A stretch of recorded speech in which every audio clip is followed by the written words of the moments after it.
और अल्हम्दुलिल्लाह इतनी बड़ी तादाद में यहाँ पर आप जमा हुए हैं, आपका बेहद शुक्रिया। और 3.5 घंटे देर से पहुँचने के बावजूद भी यहाँ पर आपकी मौजूदगी इस बात का पैगाम देती है कि बहादुरगंज की जनता ने एक फैसला ले लिया कि आने वाले असेंबली के इंतखाबात में वो गद्दारों का साथ नहीं देंगे, वफादारों का साथ देंगे इंशाअल्लाह ताला। और मुझे यकीन है कि यहां से मजलिस इत्तेहादुल मुस्लिमीन की कामयाबी होगी, क्योंकि आपने ही अपने वोटों से यहां से मजलिस को कामयाब किया था।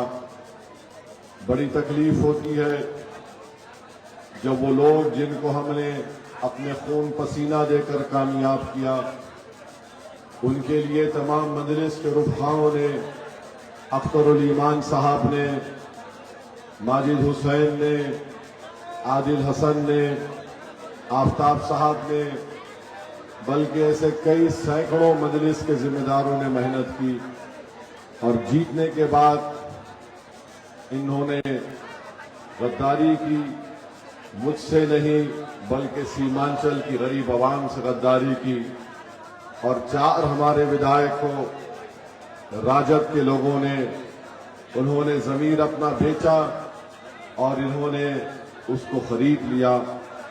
मगर आप जानते हैं कि जो लोग अपना जमीर नीलाम करने के लिए तैयार हो जाते हैं, वो कभी भी किसी भी वक्त भी बीजेपी का भी साथ दे सकते हैं।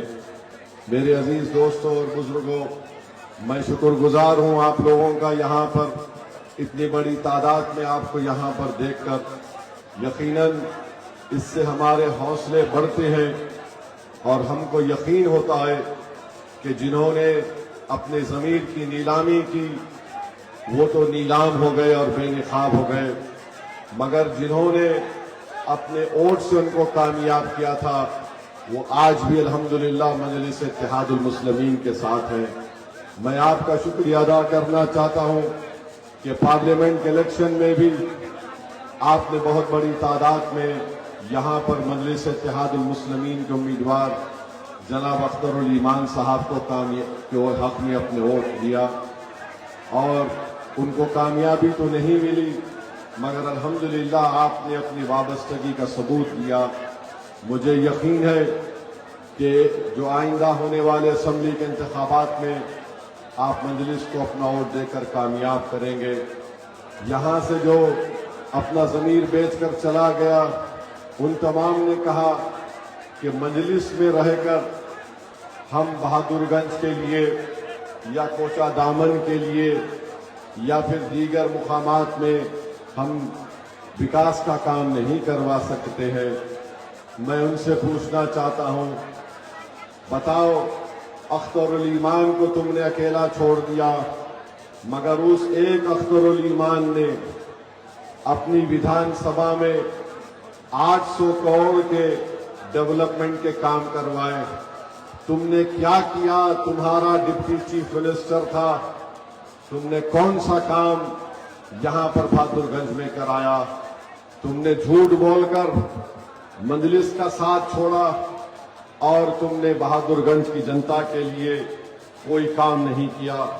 मेरे अजीज दोस्तों और बुजुर्गों, आप जानते हैं कि जो लोग अपना जमीर 6 करोड़ में बेचते हैं, वो ये नहीं बता पा रहे कि बहादुरगंज और टेरागाज की जो रोड है वो क्यों मुकम्मल नहीं हुई। वो ये नहीं बता पा रहे कि परमानम पत्र जब SIR हो रहा था नहीं दिला सके। वो ये नहीं बोल पा रहे कि यहाँ पर बहादुरगंज में SDM का ऑफिस क्यों नहीं पहुंचा। वो ये नहीं बोल पा रहे कि कैंसर के इतने बड़े अमराज मरीज यहाँ पर हैं, उनके लिए एम्स नहीं बना सके। मगर ये बहुत से काम इंशाअल्लाह ताला मुझे यकीन है कि यहाँ से मजलिस के उम्मीदवार की कामयाबी के बाद ये तमाम काम यहाँ पर करवाए जाएंगे। मैं आपको बताने के लिए यहाँ पर आया हूँ और खड़ा हूँ कि अक्सर ये लोग कहते हैं कि मजलिस के ताल्लुक से, कि मजलिस के उम्मीदवार को खड़ा होने से वोट कट जाती है। मेरे भाई, अख्तरुल ईमान साहब और मैंने कई बार कहा कि हमारे खड़े होने से बीजेपी नहीं जीतती। आप बताइए, मेरे पास, मैं तो चैलेंज कर रहा हूं, चाहे राजद या कांग्रेस का कोई नेता मुझसे आकर बहस कर ले कि मजलिस के खड़े होने से किसको फायदा पहुंच रहा है। तुम 10 मिनट मेरे दलील के सामने नहीं ठहर सकोगे। मैं तुमको 10 मिनट में उठाकर भगा दूंगा, क्योंकि इतने दलीलें मेरे पास हैं। अख्तरुल ईमान से लोग आकर कहे कि अख्तर भाई, आपके नेता ओवैसी अलायंस करना नहीं चाहते। अख्तरुल ईमान साहब ने मुझसे कहा, मैंने कहा अख्तर भाई, ये लोग क्या चाहते हैं? उन्होंने कहा कि लोग कह रहे हैं कि हम लालू प्रसाद यादव को लेटर लिखें। मैंने कहा उनको बोलो क्या लिखना है, कागज पर लेटर लिखकर साइन करके भिजा दो। 2 लेटर अख्तरुल ईमान ने जनाब लालू प्रसाद यादव को लिखे। फिर उनके बेटे ने कहा, नहीं, मुझसे कोई बात ही नहीं हुई, मुझे नहीं मालूम। मुझे एक बात बताइए, आप और हम जिस परिवार का हिस्सा हैं, अगर हमारे घर में, अगर हमारा कोई घर का बड़ा आदमी, अगर हम उसके पास चले जाते तो कहता है कि मैंने ये लाइन डाल दी है, और हम अपने बड़े के फैसले को कबूल कर लेते। ये एक अजीब शख्स है जिसका बाप जिंदा है, अपने वालिद की जिंदगी में कह रहा है कि मुझसे नहीं बात करे। मैंने कहा इसकी भी हुज्जत पूरी करो अख्तर भाई। तो अख्तर भाई ने कहा कि सर, इसको लेटर मैं दूंगा और अपने तरीके से दूंगा। मैंने कहा लेटर आप दे दो, तरीका आपका। तो अख्तरुल ईमान ने ढोल बजाकर उसको ले जाकर घर पे लेटर दिया, ताकि इनको मालूम हो जाए, पूरी दुनिया को मालूम हो जाए कि मजलिस अलायंस करना नहीं चाहती बल्कि करना चाहती थी। लेटर दिया। लेटर में अख्तरुल ईमान ने क्या लिखा कि हमको तुम गठबंधन का हिस्सा बनाओ, 6 सीट दो हमको, 5 तुम जीत चुके थे, 6 दे दो, और अगर तुमको सत्ता मिलती किसी में से, हम अगर 6 जीत गए तो मंत्री मत बनाओ, सीमांचल से इंसाफ करो, सीमांचल डेवलपमेंट काउंसिल बनाओ, ताकि ये भारत का सबसे पसमानदा इलाका है, यहां पर खुशहाली आए, यहां पर इंसाफ हो। बताइए कौन सी गलती हमने की? इतना खुला लिखकर दे दिए। मगर मैं उन लोगों को एक पैगाम देना चाह रहा हूं, याद रखो, हमने तुमको खत लिखकर कमजोरी की निशानी नहीं पैदा की, कमजोरी का पैगाम नहीं दिया। हमने तुमको खत लिखकर कहा कि देखो, अगर तुम भाजपा को रोकना चाहते हो बिहार में, हम हाथ बढ़ाए हैं तुमसे हाथ मिलाने के लिए, मगर अगर तुम हमारे हाथ बढ़ाने को कमजोरी समझते हो तो याद रखो तेजस्वी, ये हाथ तुम्हारे गिरेबान के तार से भी खेलने को तैयार है। ये हाथ जब हम बढ़ाते हैं तो ये कमजोरी की निशानी नहीं। अल्लाह ने इस हाथ में बहुत ताकत दी, अल्लाह ने इस दिमाग में बहुत सलाहियत दी। हम दिमाग और अपनी हाथ की ताकत पर हर एक से मुकाबला करने को तैयार है, चाहे मोदी हो, अमित शाह हो, नीतीश हो या राजद का कोई नेता हो। हमारी इस पैगाम को तुम कमजोरी मत समझो। अरे ज़र्फ होना चाहिए। तुमने मेरे 4 एमएलएस को खरीद लिया, उसके बावजूद भी मैं कह रहा हूं कि हमको बिहार में बीजेपी को रोकना है, क्योंकि अगर खुदा ना खास्ता लाखों बार अगर एनडीए जीतता है तो नीतीश मुख्यमंत्री नहीं रहेंगे, कोई बीजेपी का आदमी मुख्यमंत्री बन जाएगा। वो मैं नहीं चाहता, हम कोई भी नहीं चाहते। इसीलिए हमने अपना हाथ बढ़ाया है। अगर तुम हाथ बढ़ाने को कमजोरी की अलामत समझते हो, ये हाथ बहुत दराज है तेजस्वी, तुम्हारे गिरेबान के तार हम उससे खेलेंगे, याद रखो। मेरे अजीज दोस्तों और बुजुर्गों, जो बोलकर बहादुरगंज से छोड़कर तेजस्वी के दामन में जाकर बैठ गए कि मजलिस में रहने से विकास का काम नहीं होता। अरे तुमने क्या उखाड़ लिया? अख्तरुल ईमान मंत्री नहीं है, मगर अपनी विधानसभा में अख्तरुल ईमान ने अल्हम्दुलिल्लाह 800 करोड़ के कामों की शुरुआत कर दी। ब्रिज का काम चल रहा है। बताओ तुमने क्या किया? तुम सिर्फ धोखा देने में माहिर हो, तुम पीठ में खंजर घोंपने वाले हो। तुम सीमांचल के गरीबों के ख्वाबों को चूकनाचूर अगर तुम करना चाहते हो तो मैं सीमांचल की जनता को पहले ही पैगाम दिया हूं, याद रखो, अगर दुनिया मेरा साथ छोड़ देगी, बहादुरगंज की जनता, तुमको एक दीवाना दुनिया में मिलेगा जो खड़े होकर सीमांचल जिंदाबाद, सीमांचल जिंदाबाद, सीमांचल जिंदाबाद कहता रहेगा। हम यहां पर 2015 में आए, हमको कामयाबी नहीं मिली। दुश्मन समझे कि कामयाबी नहीं मिलेगी, वो ऐसी छोड़कर चला जाएगा। दुनिया नहीं जानती कि मैं दीवाना हूं। अगर किसी से मोहब्बत का दावा करता हूं तो मैं अपने आप को मिटाने को तैयार हूं, मगर उनको अपना पीठ कभी दिखाने के लिए तैयार न था, न कभी दिखाऊंगा। मैं साथ नहीं छोड़ूंगा सीमांचल का।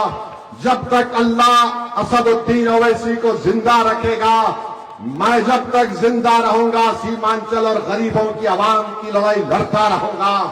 मुझे अल्लाह काफी है। अरे लोग आएंगे चले जाएंगे, मगर एक इंसान की जबान की भी अहमियत होनी चाहिए। अगर हर चीज को हम नापेंगे फायदा होगा या नुकसान होगा, तो मेरे भाई ये नुकसान फायदे में हम काम नहीं कर सकेंगे। हमको काम करना है कि तुमसे मोहब्बत है, तो मोहब्बत की बुनियाद क्या है? मोहब्बत की बुनियाद अमल है। किसी शायर ने अच्छा कहा था कि अकल को तनकीद से फुर्सत नहीं, अकल को तनकीद से फुर्सत नहीं, इश्क पर अमल की बुनियाद रख। तो हम इश्क करते हैं सीमांचल से। लोग दुनिया उसको एक तरफा कहे, दो तरफा कहे, उसका मतलब नहीं लेना है, सिर्फ हमको काम करना है सीमांचल के। तो आज मैं आपके दरमियान में आया हूं, दोबारा उस बात को रखने के लिए आया हूं कि मजलिस सीमांचल के साथ है। और आपका दिल गवाही देगा कि जब तक मजलिस नहीं आई थी, सिवाय मरहूम तस्लीम साहब के कोई सीमांचल नहीं बोलता था। मगर जब से अख्तर ईमान ने मजलिस की क़यादत को संभाला, मजलिस के झंडे को सीमांचल में हमने गाड़ दिया अख्तर ईमान की क़यादत में, तो तेजस्वी को भी मजबूरन बोलना पड़ा सीमांचल, सीमांचल, सीमांचल। ये किसने कहा? मजलिस ने कहा। तो आज सब सीमांचल कह रहे हैं, बल्कि मोदी ने भी कह दिया सीमांचल। तो मालूम हुआ कि जब भाईजान बोलते हैं तो तेजस्वी और मोदी को भी उसी सुर में बोलना पड़ता है। ये तुम्हारी ताकत है, ये आपका सियासी शऊर है, ये आपकी मजलिस से वाबस्तगी है। मेरे अजीज दोस्तों और बुजुर्गों, हमने तो पूरी कोशिश कर ली, मगर हमको चुनाव लड़ना है और बराबर लड़ेंगे इंशाअल्लाह ताला। चाहे यहां पर हो, कोचा दामन हो, रुकनुद्दीन जहां से है, शाहनवाज जहां से है, तुम तैयार हो जाओ। मैं तुमसे आकर जमहूरी तरीके से जंग करूंगा, जंग करूंगा। ये मेरी जाती जंग नहीं होगी। इन गरीब आवाम को तुमने धोखा किया है, इनके ख्वाबों को तुमने चुकनाचूर करने की कोशिश की।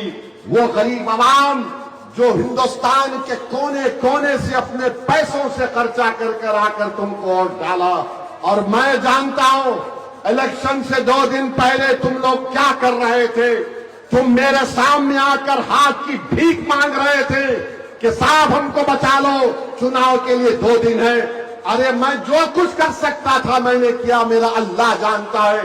मैं इसलिए किया क्योंकि मैंने सीमांचल की आवाम को एक वादा किया, और उस वादे को पूरा करने के लिए हम तमाम ने अपना सब कुछ अपने दांव पे लगा दिया। नहीं, हमारे उम्मीदवार को कामयाब करना है, क्योंकि सीमांचल की जनता को हमने वादा किया। तो मेरे अजीज दोस्तों और बुजुर्गों, ऐसा होगी 2 मिनट रुक कर।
बिस्मिल्लाहिर्रहमानिर्रहीम।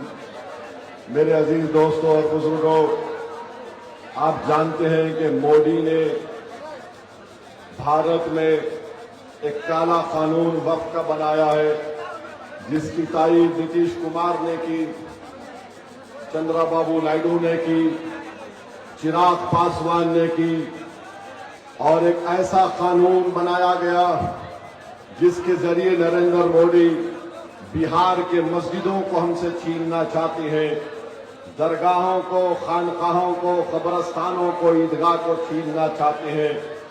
तो मैं आपसे अपील कर रहा हूं मेरे अजीज दोस्तों और बुजुर्गों, उस कानून के खिलाफ आपने देखा कि भारत की पार्लियामेंट में मैंने तमाम कानूनी दलीलें देकर बीजेपी ने जो कानून लाया उनको झूठा साबित किया। ये वक्फ को बचाने के लिए कानून नहीं लाया गया, बल्कि ये हमारी वक्फ की जायदादों को लूटने के लिए लाया गया है।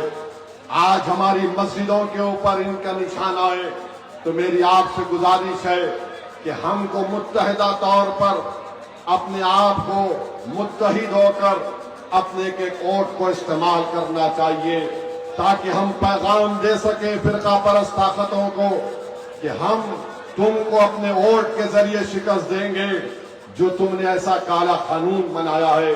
मेरे अजीज दोस्तों और बुजुर्गों, नरेंद्र मोदी और बीजेपी बड़ी बड़ी बातें करती हैं नेशनलिज्म के बारे में, कौमियत के बारे में।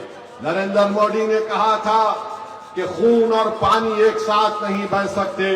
मोदी ने कहा बातचीत और आतंकवाद एक साथ नहीं हो सकता, मगर आपने देख लिया कि नरेंद्र मोदी सिर्फ जबानी डायलॉग मारते हैं, लंबी लंबी छोड़ते हैं, और हमारी भारत की क्रिकेट की टीम को नरेंद्र मोदी की सरकार पाकिस्तान से क्रिकेट मैच खेलने की इजाजत देती है। और नरेंद्र मोदी सीमांचल को आके बोलते हैं कि यहां पर बांग्लादेशी है। अरे मोदी जी, 65 लाख नाम इलेक्शन कमीशन ने निकलवा दिए, उसमें कौन सा निकला सीमांचल का बांग्लादेशी, बताओ। मोदी और अमित शाह के बोलते यहां पर आबादी बढ़ रही है। अरे आबादी बढ़ रही है तो मोहन भागवत आरएसएस का क्यों पुकार के बोल रहा 3 बच्चे पैदा करो, 3 बच्चे पैदा करो। मोहन भागवत बोल रहे कि 3 बच्चे पैदा करो। कल तक बीजेपी आरएसएस बोलती थी कि मुसलमान बहुत बच्चे पैदा कर रहे। मैं उस वक्त भी आज भी कह रहा हूं कि मुसलमानों का टीएफआर रेट सबसे ज्यादा गिरा है, 2.1 पे आ चुका है। मगर मोदी और अमित शाह एक नया सोचा छोड़ रहे, नहीं सीमांचल में घुसपैठी आ गए। अरे कहां है घुसपैठी? अगर घुसपैठी आए तो अमित शाह सो रहे हैं। बीएसएफ आपकी है, मोदी की हुकूमत में घुसपैठी कैसा आ गए? बांग्लादेशी। अरे बीजेपी और आरएसएस वालों, ये जो बांग्लादेश का बॉर्डर है, मैं तुमको चलकर दिखाऊंगा। भारत की जमीन पर ठहर कर मैं तुमको दिखाऊंगा कि हमारी जमीन के सामने चीन वहां पर एयरपोर्ट बना रहा है, और मोदी चीन का नाम सुनते कि कामून हो जाती है। चीन को कुछ बोलते ही नहीं। चीन के बारे में नाम लो, अब चीन से हाथ मिला लिए। बांग्लादेश में इनकलाब आ गया, हमको खबर नहीं। श्रीलंका में इनकलाब आ गया, हमको खबर नहीं। नेपाल में इनकलाब आ गया, इनको खबर नहीं। आप समझे इनकी क़यादत। नेपाल तो बाजू है, अगर वहां पर कोई छीके तो हमको मालूम होना ना। जनता रोड पे निकल के वहां के वजीर आजम को कपड़े उतार कर मार रही है। मोदी जी को पता ही नहीं है। मगर सीमांचल में घुसपैठी बांग्लादेशी है। वाह मोदी जी, आप सो रहे हैं या जाग रहे हमको पता नहीं। नेपाल की आवाम तो रोड पे निकलकर नेपाल के नौजवानों ने अपनी हुकूमत का तख्ता ही पलट दिया, मगर दिल्ली के बादशाह को खबर ही नहीं है। अब आप बताइए, जिसको पड़ोस में क्या हो रहा नहीं मालूम, जिसको बांग्लादेश में चीन हमारी जमीन के सामने एयरपोर्ट बना रहा है नहीं मालूम, वो बांग्लादेश जो कभी भारत का बहुत करीब था, आज पाकिस्तान से उसके रिश्ते मजबूत हो गए। बोलो क्या हो रहा है बीजेपी वालों, बोलो। तुम यहां पर सीमांचल को आकर यहां की जनता को बदनाम करने की बात बीजेपी करती है। अरे गाया में आप फैक्ट्री खोल रहे हैं तो सीमांचल में क्यों नहीं खोलते मोदी जी?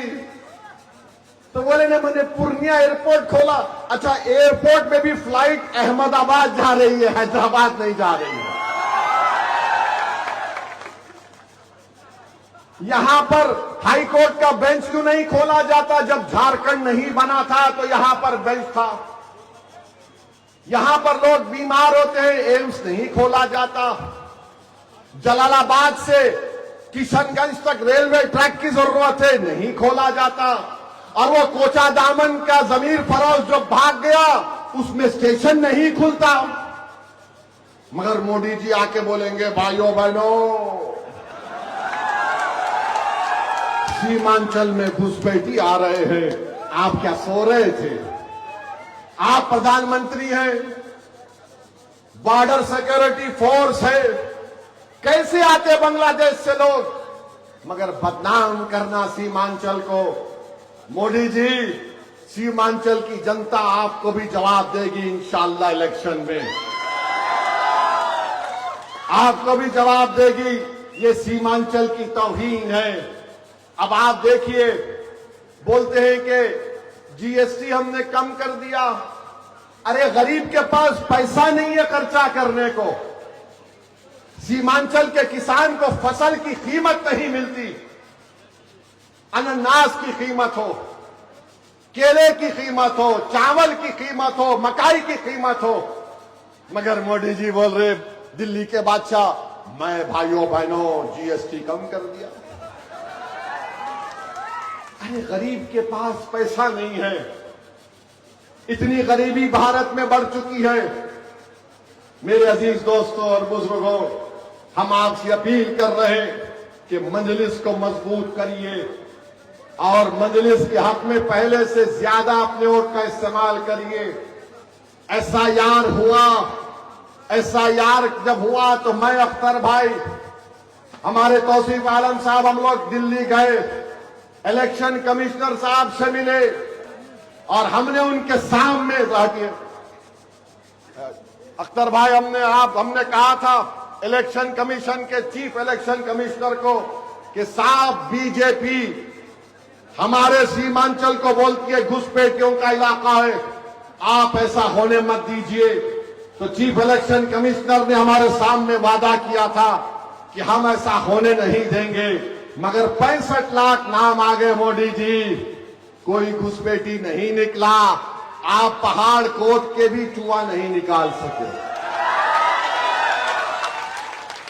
मेरे अजीज दोस्तों और बुजुर्गों, इस बिहार प्रदेश में 20-22 साल कांग्रेस की सरकार रही, 15 साल राजद की रही, अब 20 साल नीतीश कुमार की सरकार रही।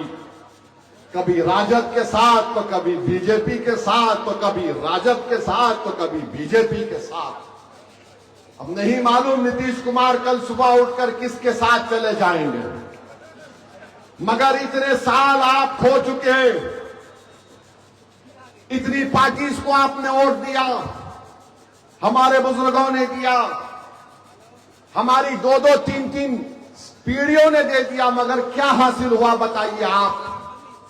मैं बहादुरगंज के नौजवानों को बता रहा हूं, बिहार में करीब 60% आबादी 25 साल से कम उम्र नौजवानों की है। नौजवानों, ओवैसी, अख्तर अली मान तुम्हारी लड़ाई लड़ रहे हैं, क्योंकि कल का दिन, कल का निकलने वाला सूरज तुम्हारा मुस्तकबिल का सूरज होना चाहिए। नौजवानों, हम तुम्हारी लड़ाई लड़ रहे हैं। अब हमारी जिंदगी के दिन कितने बाकी है वो हमारा रब जानता है। मगर जितना भी वक्त अल्लाह ने हमको दिया है, हम यही चाहते हैं कि ये 25 साल से कम उम्र के नौजवान लड़के और लड़कियां, जो बिहार की आबादी का करीब 60% का हिस्सा है, इनका मुस्तकबिल रोशन हो। ये कुछ हासिल कर सके जिंदगी में जो इनके बाप दादा ने नाइंसाफी देखी हो, नाइंसाफी ये नौजवान ना देखे। ये हमारी कोशिश है। मैं तुम्हारे सामने हाथ फैलाकर कह रहा हूं कि आप हमारा साथ दो नौजवानों। तुमने बरसों इन लोगों का साथ दिया, तुम मुझ जैसे एक दीवाने का साथ दो। याद रखो, मैं उन लोगों में नहीं हूं जो तुम्हारा भरोसा लूट कर भाग जाऊंगा। तुम मेरा साथ दो, मैं तुम्हारे साथ जिंदगी भर रहूंगा। मैं तुमसे वादा किया और फिर कर रहा हूं, मैं जब तक जिंदा रहूंगा तुम्हारी जबान में तुम्हारी लड़ाई को अपनी लड़ाई समझता था और लड़ता रहूंगा।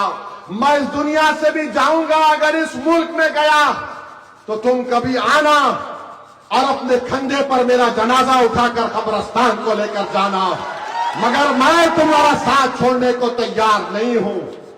हमारी लड़ाई सीमांचल की, ये हमारी लड़ाई है, ये तुम्हारी लड़ाई भी है, इसमें हमारी जिद भी शामिल है।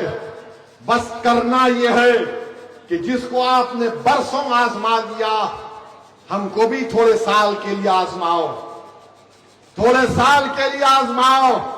जब एक एमएलए अख्तर उल ईमान अपने विधानसभा में 800 करोड़ के काम शुरू करवा सकता है, बाज मुकम्मल भी हो गए।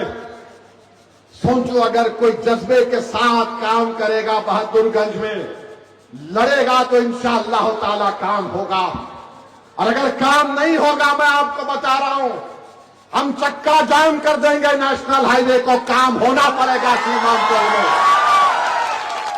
जब पूरी कोशिशें की जाएगी और ये फैसला होगा कि नहीं, ये लोग सुनने वाले नहीं हैं, तो जमहूरी तरीके से जिस तरह चंपारण में महात्मा गांधी ने सत्याग्रह का ऐलान किया था, हम भी ऐलान करेंगे। आओ सीमांचल की जनता, अब सत्याग्रह होगा सीमांचल की डेवलपमेंट के लिए। तो मेरे अजीज दोस्तों और बुजुर्गों, हमको और 2 जलसों में जाना है। अगर आप मजलिस का साथ दे रहे हैं इस आने वाले विधानसभा के चुनाव में, अगर आप सीमांचल की नाइंसाफी की लड़ाई में हमारा साथ दे रहे हैं, अगर आप उन लोगों को वोट नहीं देंगे जिन्होंने हमारे बाप दादा के मुस्तकबिल को बर्बाद कर दिया, तो मैं आपसे अपील करूंगा, अपना जेब से सेल फोन निकालिए, लाइट जलाइए, ताकि पटना में भाजपा, राजद, नीतीश कुमार को उनकी दिमाग की बत्ती खुल जाए। आज यहां से बहादुरगंज से पैगाम देंगे, खोलो अपना सेल फोन, लाइट जलाओ, ताकि गद्दारों को भी मालूम हो जाए कि तुम्हारी बत्ती गुल होने वाली है। तो लगाओ मेरे साथ, सीमांचल की जनता जिंदाबाद, सीमांचल की जनता जिंदाबाद, सीमांचल की जनता जिंदाबाद, मजलिस पार्टी जिंदाबाद, मजलिस पार्टी जिंदाबाद। अस्सलाम वालेकुम व रहमतुल्लाहि व बरकातहू।